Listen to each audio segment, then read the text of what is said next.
A little bit about wool and why it felts. Any animal hair will felt with different degrees of success. Wool felts especially well and has always been readily available, and the reason why it felts is the individual fibers have microscopic spurs on them that catch and tangle with each other the more you agitate it. So whether you're using needle or water method, the more you agitate, the more you snarl and tangle the fibers together, the more it will bind together to make a fabric. The unofficial story of how wool felt was invented was a man was traveling on foot many miles, and he clipped some of the fleece of his animal and stuffed it in his shoe to keep from getting blisters. And at the end of the trip, he took the piece of wool out, and it was a felted piece in his shoe.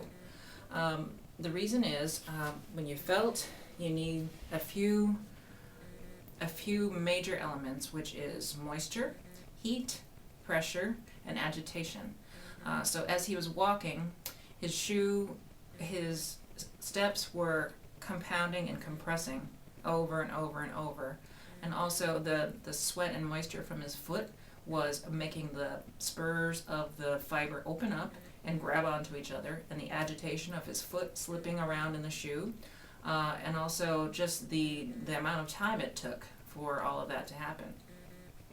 When you're making felt, keep that in mind. That'll help you really focus on the elements you need to get wool to felt.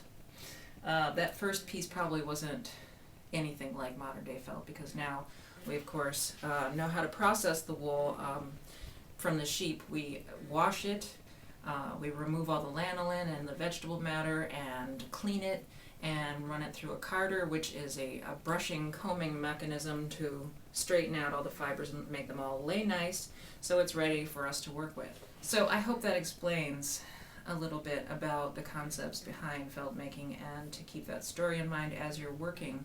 It's very helpful to remember what elements went into that first piece of felt.